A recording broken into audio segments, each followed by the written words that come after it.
Welcome everybody for music and sports. I'm going to welcome my good friends. First up, first of all, for music and sports, I want to say that it's something that's been going on for thousands of years.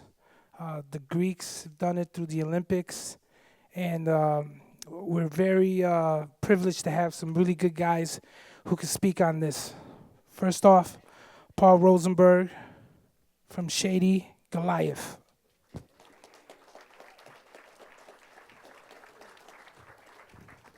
Hi. Second, How's it going, Domingo? It's going great, Paul. Good. You know, just getting ready for this Action Bronson show tonight. Yes. And the Wiz Khalifa show on Friday. And the J. Cole show on Saturday. That's what we do at It's good. DNES. You're promoting. I told. Yeah, that's what I'm supposed to do. I'm a promoter. It's good. By trade. Next up, we've got Trevor Andrew, two-time Olympian, snowboarder, skateboarder, lifestyle What's king. up? How you Welcome guys to doing? Domingo's Corner. Yeah.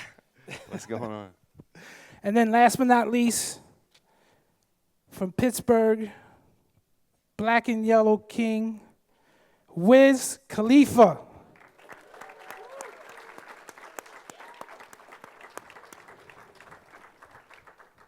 Hello. So basically, music and sports. It's something that guys. It's like in all of our lives, it's touched us.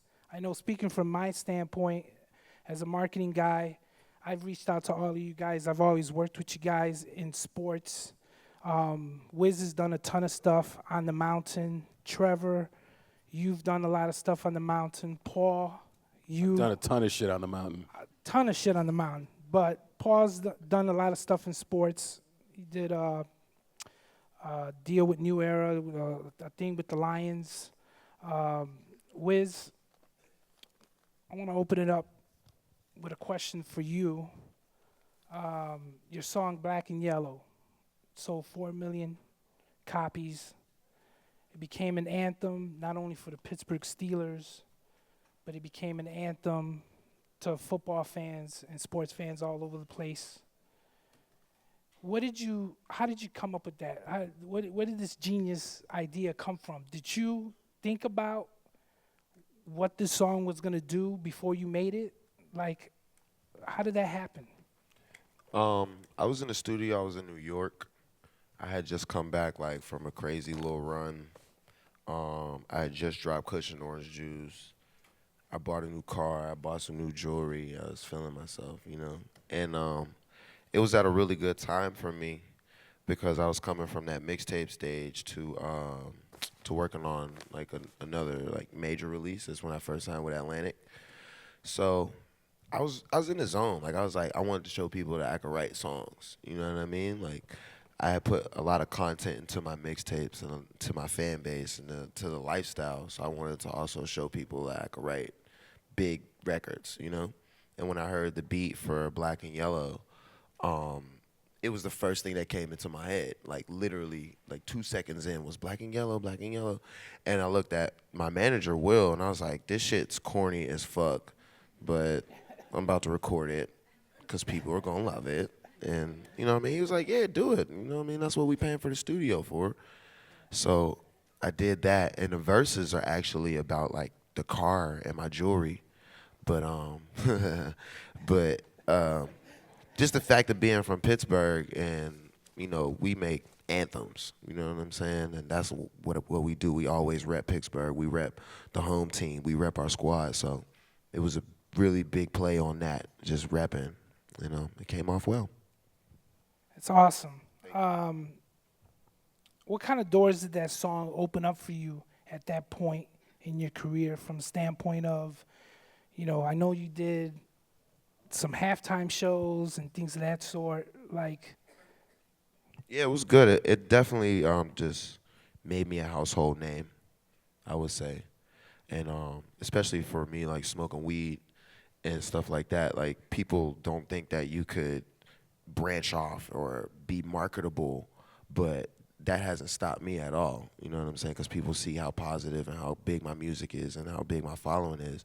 So it's like, it was big for that too. It's like bringing weed to the forefront. Like, yo, you could, you know what I mean? You can do that too. Awesome. So okay, so here's when you followed that record up, and you came out with your latest record, and you made "We Them Boys." Was that something that you said, okay, this song took off and it went crazy. Now I got to make something else that's gonna top that, and you made a Cowboys anthem, or was "We Them Boys" something that you just, it wasn't about that, but it He's a just Steelers went fan. there? He wasn't making a Cowboys anthem. Yeah, nah, hell no. But shout out to the Cowboys, man, because that was like some of their biggest selling shirts and their merch in a long time. And they showed me love. They showed the song love. But it was just another thing where I wanted to make another anthem. And I feel like those do really well just across the board. You know, people tell me like work hard, play hard is their alarm for when they wake up in the morning. You know what I mean? So stuff like that. It's kind of cool to have those songs as well that motivate people and make them want to go hard or like come together and chant the same thing. So you weren't in Dallas doing Black and Yellow, and some Cowboys fans was hating Nah. and said, "Do We Them It was Boys." lucky. Wasn't that? I was when they did the We Them Boys thing, I was like, oh, that's kind of creative. You know what I mean? It made sense and shit. But nah, I ain't do it for that reason though. Trevor, when it comes to music, there's studies that show that a lot of athletes are using music in their training. I know there's a couple guys that go down the mountain. They got the headphones on. Speak on that a little bit about how music played a role in your sports side of things. Well, I mean, music's always been the fuel to everything that I personally did in snowboarding and skateboarding. Just, it was always the soundtrack to it. It was like, it's kind of different than team sports in the sense that when you're doing something like skating or surfing, snowboarding, it's like such an individual thing. So you're just getting in your own zone and getting hyped, and so you can. There's no rules again. If you look at any dude at the X Games or the Olympics or whatever, everybody's got headphones on. Everybody's getting in their own space, because it's like music can kind of, at times music made me feel like invincible, like I could do the craziest shit and push me to, believe in myself and achieve that, so. Word. Paul, as manager, Eminem, Action Bronson, video games are a big thing now these days. These video games are just taking over, and it seems like these days the soundtrack's even as important as the actual game. When you're managing your artists and you're putting records together, do you think about that? Do you try to push your artists to make something because the new NBA 2K is coming out and you want to get a song on there? I mean, rather than making music for that specific purpose, we'll take a look at the body of work that whatever artist it might be has created for the album, and we try to see what the right places are to put it. So rather than say, oh, go make something that could be a sports anthem, we'll say, hey, did you think about using that in that light, like sort of like what happened with Wiz? Like we had the Not Afraid record with M, and really it was a record about his recovery, and it turned into this sort of not afraid to do anything inspirational thing, and that started to be used in some sports settings. So I guess to answer your question, no, we don't typically go and say, hey, make a record for this purpose or that purpose, but we take a look at what the body of work is and figure out the best places to put it, and whether that be a sports video game or trying to get it to our friends at ESPN for a broadcasting block or whatever the case might be. And this is for Wiz and for Paul, do you guys feel like sports is helping the sales of the music when obviously when the Black and Yellow's being played in the stadium every game, home game for Pittsburgh Steelers, do you see spikes in the music sales? Yeah, for sure. You see a lot of spikes in the music sales, or sales aren't really that important like popularity in general. It makes you more popular at other places. You kind of notice like different people who you attract, and you make, you know what I'm saying, make them your fans. Cause like the playoffs, whatever song is playing during the playoffs is just gonna be a big ass song for whatever reason. Or, you know, we all try to just lock in and key in on that and know what that is for whatever reason. So it helps out a lot. So have you noticed that when you do a sporting event, and Trevor, you could chime in on this too, because I know you perform at X Games a lot. You know, when you do those shows, is it different than when you're playing on tour to your fans? How is it different? And you know, do they appreciate the body of work as much? I mean, I think that they're just fans regardless. Like, I think that, you know, people that are identifying with through the sport or through the music, it's like that common, you know, they just relate to it, and people go crazy based off of the energy of the event and the performance, you know. So Paul, when you did the deal with New Era, Eminem, and the Detroit Tigers, how did that come about? So, you know, it's interesting with Major League Baseball, they have to get approval, even to use their own logos on merch for anything that's sold outside of their stadium. So anything that's sold in the stadium, they can do whatever they want, right? So we had shows coming up there, you know, a couple different things. We did the show with Jay-Z and Eminem, and then we did the Rihanna and Eminem thing too. And both times we came to him and said, hey, can we do a special product? So none of that stuff was ever available retail. They were able to give us permission to sell it direct to fans online, but a lot of that business was done in the stadiums. And you know, just like Wiz pointed out, like, you know, people from Detroit are the same way. They really rep their city really hard, and you know, go for the sports. And you know, it's kind of a similar place in a lot of ways to Pittsburgh. But so there's just a connection between M and the city, and you know, the sports teams are a great way to show that.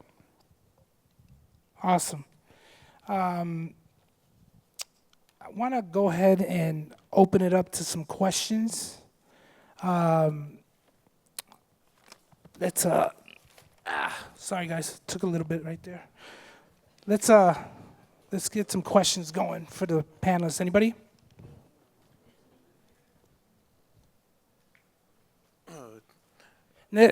One thing, let's keep it to music and sports.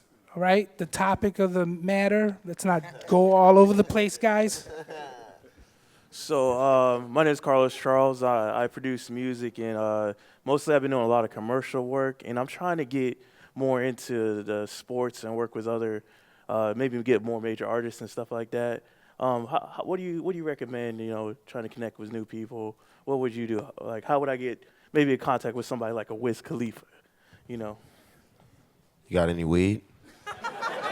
I can get you some. I'll get you some. All right, there you go. Start there. Okay. Yeah, my name is Sean Massey. Just want to find out what's the next project for Wiz? Movies, more music? Definitely more movies and music and sports stuff too. I just performed on WWE, which was real awesome. And a little kid came up to me at the airport, was like, yo, you Wiz from WWE. I like that shit. So, you know, more stuff like that and just, you know, lifestyle things. Thanks for asking. Hi, my name is Diamond. I'm from Scottsdale. I actually saw you at the at the Arizona State Fair. Amazing show. But I want to know, can I get you a present? And what else do you like to do, like as far as music and sports? Like if you had ultimate control, like what sports would you primarily market your music to? Where do you think the most people would gravitate to you as an artist? It has a lot to do with my management and how they place me and put me in the right places. Because for me, and a lot of athletes in general, they just love music. And, you know, a lot of artists just love sports, but we don't really know how to bridge or put that together. So it usually takes good people to put that together. Because I don't know shit about that. Yo, what's up? I just want to say I respect y'all. Thank you guys for being here right now. I love y'all. Thank you for the information, all right? But I just want to know, as an independent artist, how to get placement as, like, in a video game, you know, or sports, you know, placement. Yeah, sure. I mean, the beautiful thing is, you know, in today's day and age is if you have the ability to get your music out there, right? Really simple with the internet. And if your music's good and you get it to the right places, people are going to pay attention to it. You know, it can't always be a struggle. If it's always a struggle, it's probably not going to happen. But if you get it in the right places, send it to the right blogs, get it to some producers that you know, try to go to some, you know, indie hip-hop radio routes, the right websites that write about the type of music that you do. If it's good, people are going to pay attention, and it's going to, you'll find the ball start rolling downhill instead of always pushing it up. Sure. Hey man, this is for Wiz Ray, man. I'm Raymond. How's it going? Really like your stuff, man. True shit. Whenever you make music and everything, man, do you make sure like most music that you perform, man, are really into games or really just for you? I know it's really just for you, man, but like sometimes, man, other people got points of views. I just try to connect with as many people as possible that I know are out there, and I hang out with a lot of different types of people. I grew up in Pittsburgh, but my parents were in the military, so I just know what life in general is like, and I try to just give it that perspective where it's more, you know, people could connect to it. My man. Hi, my name's Ben. I got a question for Paul. So, music and sports are tied together really closely, right? But I guess my question is, how come there haven't really been many crossover sports stars that could also do music? So, it's kind of a two-part question. There's that. How come there aren't that many? And my second part of the question is, when are you going to sign the next rapper like Shaquille O'Neal? I was just going to say, you didn't listen to Shaq's album. Look, you know, not everybody's born to do everything, right? I mean, you can't be great at everything. So if you're a great rapper, maybe you're not a great boxer, and vice versa. You know, there's only so much talent to go around. So, you know, maybe we don't need to hear a Kobe Bryant album. I don't know. You know, it's just, people aren't that, you can't be great at everything. That's the thing, you know? I think that's just it. But, you know, there's some exceptions. But for the most part, it goes the other way too. How many music artists, rappers or otherwise, are great athletes? There's a few. It's not that many. So I think it just depends, you know, what you were born to do, you know? I don't think many people were born really to do both. That's my opinion. I don't know. Sure. We could keep the questions going on the mic. As being a musician, how do you find a common ground between sports and music to get the people who love the sports to like your music?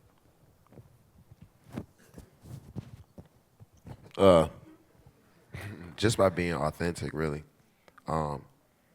Like, people gonna fuck with your music regardless of why you make it, or if they're into you, then that's just why.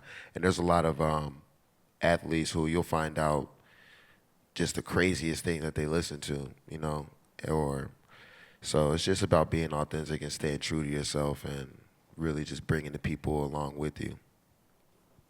Trev, you want to add?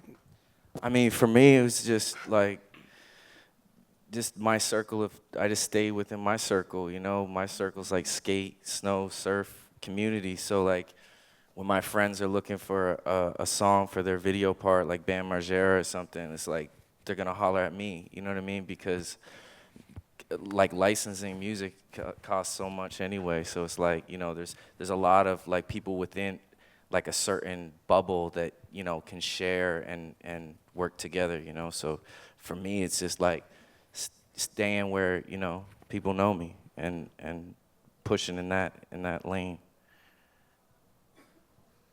All right, next question.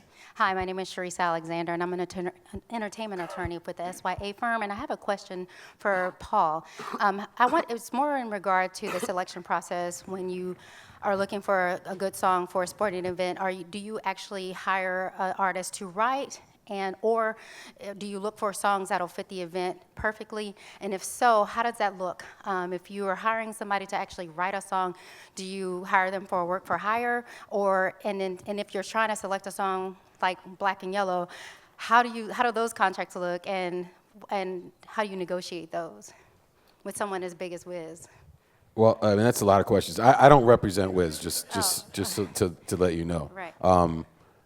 So I guess the first part of it is, I think, like I said earlier, I don't really seek out any particular artists to do a particular type of song. I more deal with the artistry that's there and try to find the best place to put it, whether it's a film or some sort of sports video game or otherwise. So that part of it is not really what I do. But the other side of it, I mean, if you're talking about somebody like Wiz, he's signed to a major label, so the contract is such that the major label is going to own the masters, and he's going to own his publishing and have his deal for his publishing or own it himself. And there's deals to be done on both sides, the master and the publishing. And every situation is different. In an independent situation, I guess things could be work for hire, But I don't think any artists who are established are going to do any deals like that.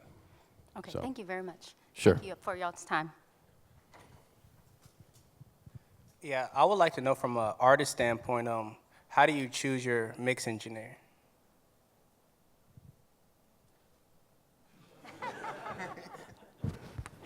I just roll with who I've been with since day one, and I got a couple people who be on the road with me who work really fast, and that's important these days because you got to do things quick. It's not like the old school. And then you got your guy who just kind of like sits in the warehouse and just puts it all together. So you just build your team. For me, that's me personally. Most definitely. Thank you. Kind of short. All right, I'm Tunde from Dallas. Coming from a city that's not like Detroit, Pittsburgh, it's big or lit with music. You think it's better to maneuver and go to other cities to get people to fuck with you, or you think, just get the city lit? What's best? It's always better to travel and get out there and let people know, but you always got to rep your hometown, and that's most important. So what, I just make like a track like We Them Boys? Yeah. Trev, you're from Canada. You're based out of New York. Speak on that. Speak on what? The fact that you basically have been doing your thing from New York, not Canada. I think that speaks to his question too. Yeah, I tuned out. What was the question again? Sorry, I was like. He was asking, the guy in the audience was asking whether you should go stay to a in your new city spot? or Oh, go yeah. travel. I mean, yeah. Being the new kid in town is always a good look, no matter what industry you're in, no matter what you're doing, like moving around, meeting new people. Traveling's the best thing, I think, for any business because you're trying to connect. Obviously, you have the internet. You can use the internet. You don't have to travel. But, yeah, if you have the luxury to travel and go other places, it's definitely going to propel you faster, I would say, just because you're going to meet more people face to face and have a real relationship with somebody that could actually help you. You know what I mean? So. Hi, this question is for Wiz and for Paul. It seems in your case, Wiz, you actually wrote a song that then benefited a sports team, a city that's now being used in other arenas. Because you wrote the song and it wasn't really intended for that, do you feel that they now owe you royalties because they are benefiting from your work, whether intentional or unintentional? There's licensing that gets done to make sure that I'm looked out for and that we're comfortable. And in the situation with the Cowboys, they were really cool about it with not only just playing the song, but involving me and making shirts and things like that, and going about it the right way. So I think it just all comes with doing really good business and putting it in the right places. So they actually then asked you first before they put that song out there, otherwise really you could have taken them to court for, not necessarily copyright infringement, but for using your work for their It's crazy benefit. because the stadiums, they could play whatever, and they play it over and over and over again, and then they start seeing people, like, it becomes a thing. And then that's when, you know, the licensing and stuff like that kind of steps into play. But don't you think you deserve a piece of the pie for that thing? I mean, when you put that song out, a lot of people benefited that you probably didn't even intentionally think would benefit from it. I mean, that's part of It goes sports. both ways. Yeah. Yeah, it's like a give and take type of thing because it opens up a lot of opportunities for me as well. And the sports corporations and music is two totally different things. So when they are generous enough to, you know what I mean, involve, then you got to kind of take what you can get. It's not necessarily the biggest paycheck in the world. It's a lot of exposure and it's a lot of new fans and it's a lot of new opportunities, which turns into money later. Right, that's also how they take advantage of you, though. You as the artist, I mean, you have a certain. Sorry, Are you an entertainment lawyer over if you there? get it taken What do you advantage think? of, She a but- lawyer? Does she got what it takes to be a lawyer? I don't know. You don't feel taken advantage of, do you? Nah, I don't right. feel So, taken Yeah, advantage of. that's because you're a nice guy, though. I mean, you're a nice guy. You wouldn't want them to down play your song earth, now? hold on. and Hold on. because you're Let me a tell you how it nice- works. Yeah. All the stadiums have blanket licenses with all the performance rights societies. They can play whatever they want in the stadiums. It's just how it's like going to a club. It's the same thing. Once it gets broadcast on TV, if it's synced up to film, then you need a license. But what's played in the stadium, be played in the stadium. But he wants that. Artists want that. That's good promotion. And the same thing as getting a song on the radio. So I don't know why you would want to prevent that. I mean, Lose Yourself, Eminem songs played in arenas around the country every day. It's great. It's great for your legacy. And it's great for connecting your fans to your music through emotion, which is really what it's all about. Sports are about emotion and passion.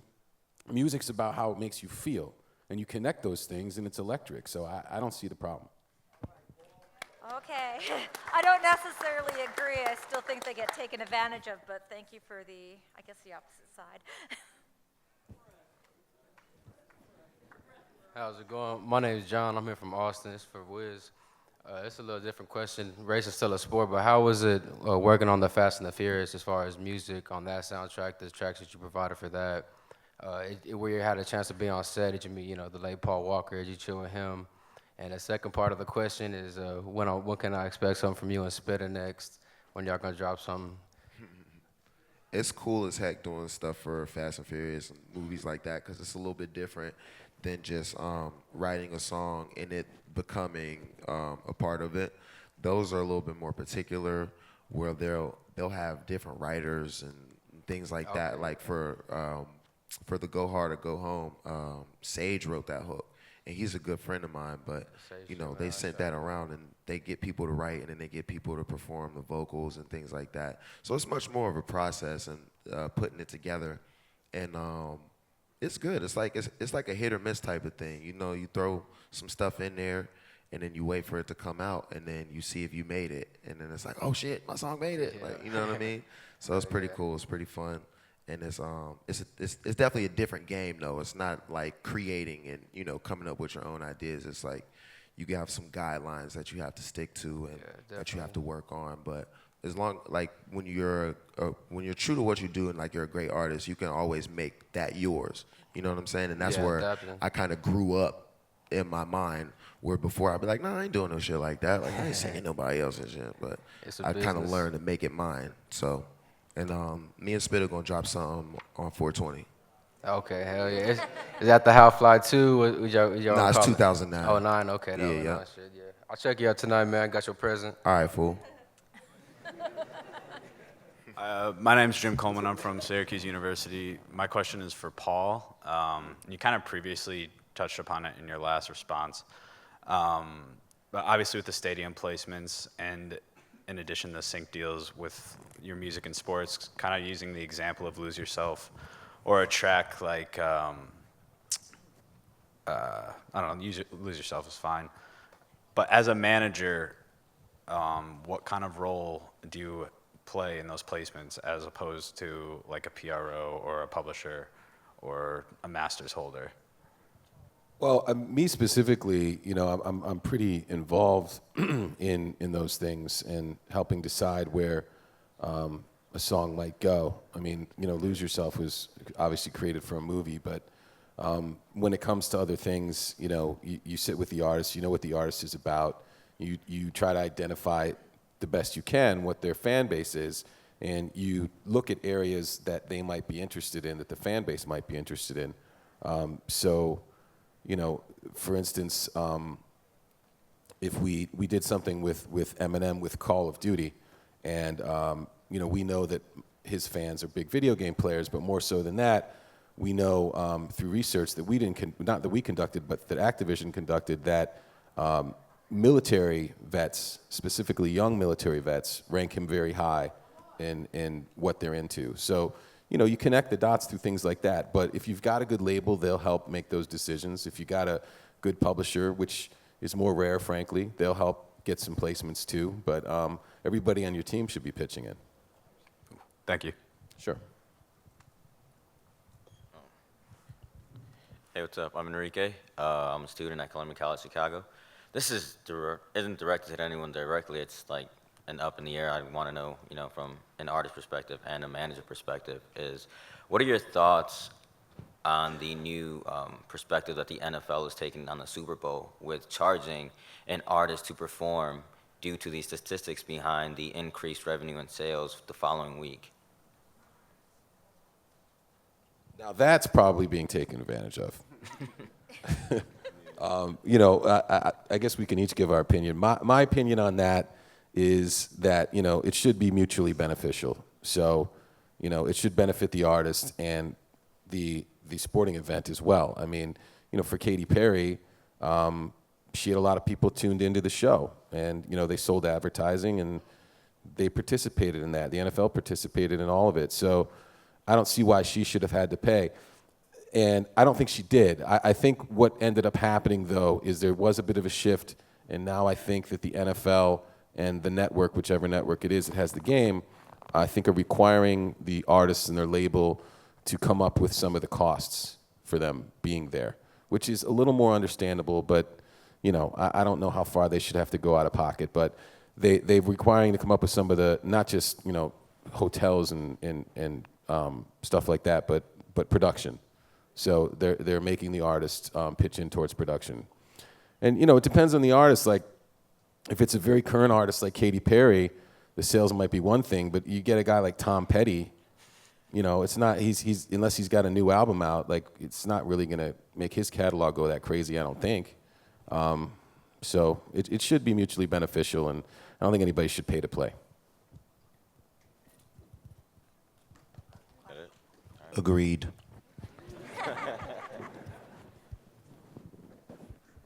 What's going on, man? My question's for Wiz. Wiz, I was just out in LA and I shot a video with Frank, you. So for you being like on a major deal, do you ever feel like your vision is capped on like video ideas and stuff like that? Nah, I stay inspired. I stay smoking weed and out in the streets. That's where it's at.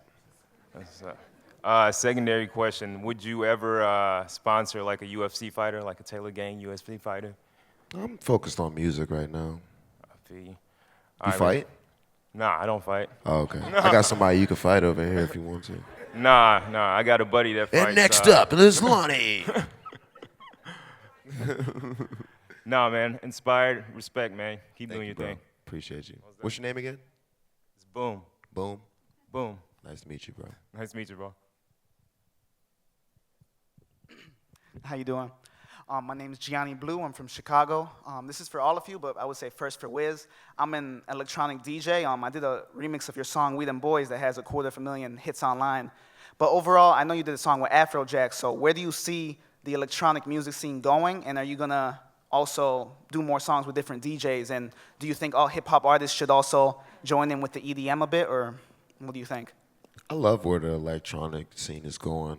And artists like Afrojack or just any like DJs on SoundCloud and shit like that. It's so tight. And like just to see the difference in the crowds, because I go to a lot of different shows where I might perform, but I'll get to see the sets later.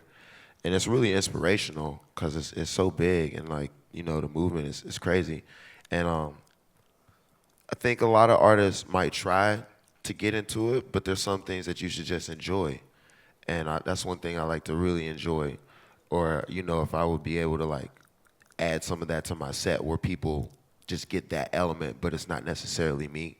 I could see that happening a lot more, but I really wouldn't want to take away from the people who are really talented and that's what they do. And then how about, what do you guys think, Rosenberg? Do you think your artists should also work with electronic music in general, or should they just focus on hip hop primarily? I think they should focus on what they're inspired in, or by. So I don't really limit genres. One of my clients, Danny Brown, does a lot of... With Fool's Gold, I know. Yeah, he does a lot of electronic inspired stuff and works with EDM producers. So it just depends on the artist. I don't see M doing an EDM song anytime soon because it's just not what he's into. But if you're into it, why not? Thank you. One more thing about the EDM thing that I want to point out is that last year here at South by, Wiz had a showcase with Steve Aoki, and it was very well attended. And we also had Nas do a showcase with Flying Lotus. And I think that one thing that is true to form is that when hip hop and EDM come together from a promotional standpoint, it's more ticket sales and more fans coming out and more fans learning about each other's type of music that they like. Yeah, to touch on what Paul said too, it's like Danny doing EDM music it might look crazy to other people, but they don't know like that's what people listen to in Detroit, and that's what they really get crunk to. So it's authentic for him. So the people who mess with him automatically are gonna mess with that same type of stuff. So it just kind of trickles down, just like what you said. Hi, thanks for being here. I had a quick question for Paul. What do you suggest for an artist who has had success enough to go from being an amateur to becoming a professional, but want to take it to the next level? Do you have any advice? You mean they're ready, or they're being told they're ready, or what do you mean? Well, I mean, if they have, I guess the capability, to go do it full time, like they've made enough money to do it that way. What would my advice be? You have to take it to the next level. Surround yourself with good people. The people you're only as strong as the people who are on your team, and I think that it's great to find people who are really experienced. But if you find people who you trust and who are really in it like you are to succeed, then that could be equally beneficial. I mean, I'm speaking about myself, of course, because when I started off managing M, I didn't have a whole lot of experience being a professional artist manager, but he didn't have a whole lot of experience being a professional artist either. So, we trusted each other and shared a vision and moved forward. So I would just say find good people to work with and surround yourself with. Cool, thank you. Sure.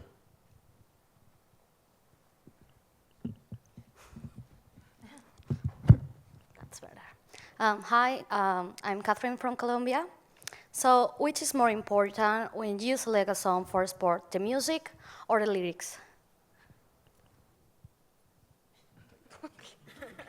No, that's for Wiz. What did you say? Is music or lyrics? Is like a power song or a really strong lyric? What is more important? Let me think. You mean like from an artist standpoint? Yes. Okay.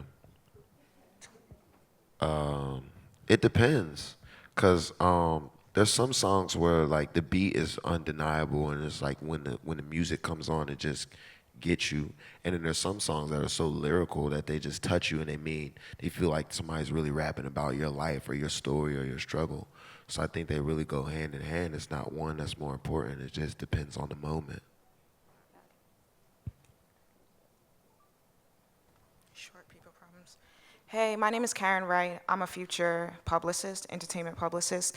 And recently, J. Cole, for 2014 Forest Hill Drives, he mentioned Dale Earnhardt Jr. And I wanted to ask Wiz, which athlete would you like to work with? I don't have like a athlete hit list. Okay, thank you.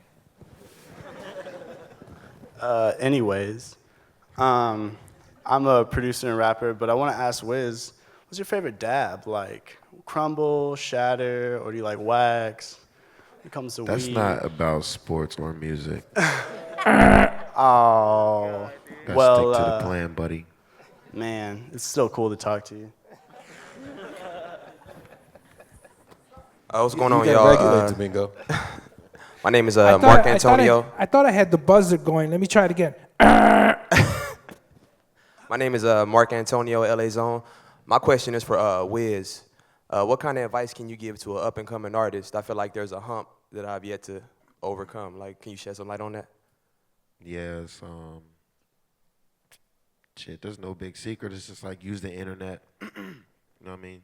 Stay authentic. Keep your homies around you.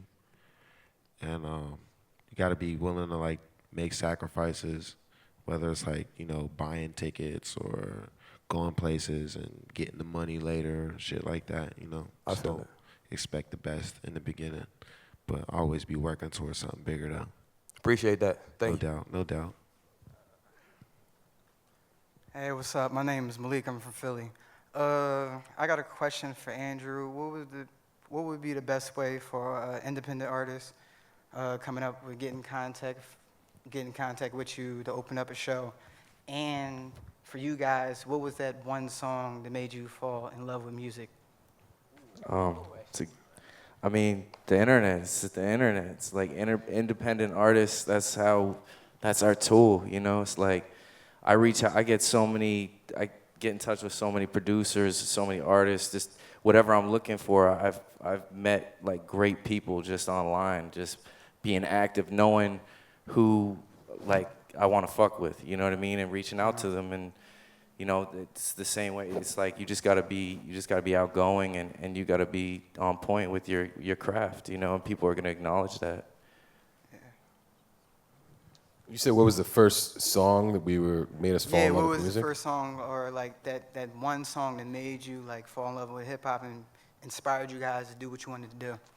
I mean, for me, like when hip hop's first came out, I was in Detroit, so we didn't really have access to like the early stuff. Like, so the first thing that I heard was it was either White Lines or The Message. I can't remember which one. I knew it was a Sugar Hill record because I remember what it looked like, and it was really just sort of shocked me, and it was like a lightning rod hit me and was like, this is, go forth and find this and what this is and explore it.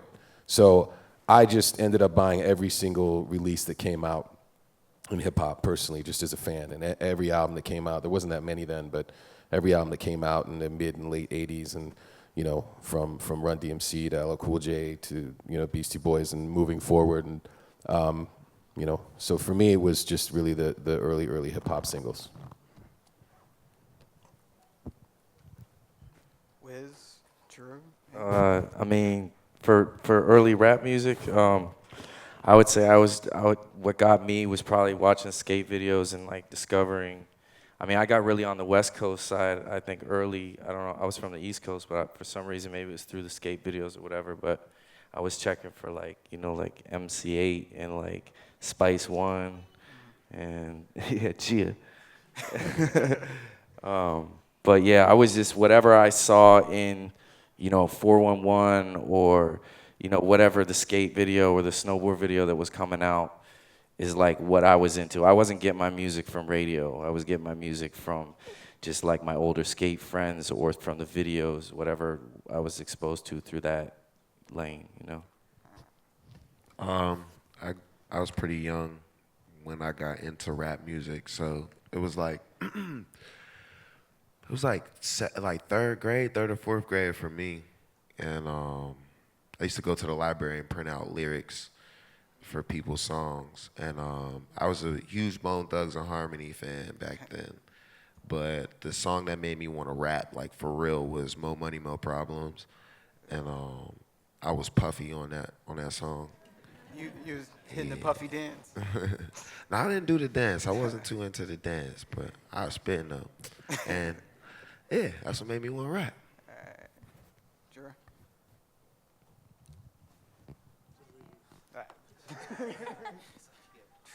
Hi, my name is Eric Tagg, and I'm from Sacramento, California. And I just dropped an EP called Kill the Beast of all Beauty and the Beast samples, inspired by one of my students that I teach in an after-school program that I teach them like independent artists, recording, songwriting, that stuff. And I just want to know, how can I get that, this is for Wiz Khalifa and Paul Rosenberg, to get that directly to your ears, what's the most effective, most efficient, quickest way that I can get that in your headphones? Or I just want to know if your ears are like too exclusive for that, or how can I like get that to you, or if you're not looking to listen to new shit. Got some weed? I'm just kidding. Yes, let's do that. Yes. I'm just Make kidding. that- I'm just kidding. I don't Yes. smoke. For me, I'm always looking to listen to new stuff, but I can't listen to everything, Yes. right? So I have a staff of people that work for me. Not a lot. We have a small company, and their job is to wade through everything and bring it to me. If I spend all my time looking at stuff, I'll be honest with you, most of it's not that good. Right. Right? So it would be a waste of my time. So I have people that work for me and with me that check stuff out and say, hey, have you heard this? You should listen to this. Okay. But I'm not gonna front. I go online. I look at sites and listen to stuff myself too. But for you, since you asked the question, just come up and drop me a link and I'll check it out. That's a blessing, man. Thank you. And for that, you just trust their judgment. And if they make a bad call, you can just drop them or whatever. You just trust them. No, they're fired. No, I find people whose taste I trust and who I like. I mean, the guys that do A&R for me, I've known for over 10 years, so Bless, they know what they're doing. Thank you, man. All right, guys. No? We're Can I get gonna music to do your one headphones? one more question. Were you going to respond to me, man? Were you going to One- respond to that? To what? To that question I asked, how to get my music in your headphones, Wiz Khalifa? Oh. Anyway, my name is Marv Mack. I'm from Philly. You guys are rough. I just wanted to know. Anyway, thank you guys for dropping all the jewels that you dropped today. Like, I really appreciate it. And we have a Philly showcase. If you guys are interested on Friday, come check it out. But my question is for Andrew.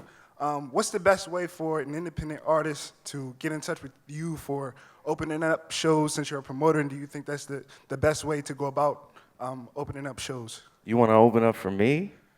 What are you talking? What's up? What's up? I mean, like I said, the internet, man. Yeah, I think it's like an open, so you can reach out to anybody that you want to fuck with, And I actually do listen to people's shit, like if they DM me, and I know a lot of kids that are like really doing shit that are also checking because, we get a lot of beats and a lot of, opportunities online as well. So it's just like, just reaching out and sending your shit, putting your best foot forward, Appreciate it, man. Thanks. All right, guys. Let's give all the panelists a big round of applause for coming out today. Thanks for coming out.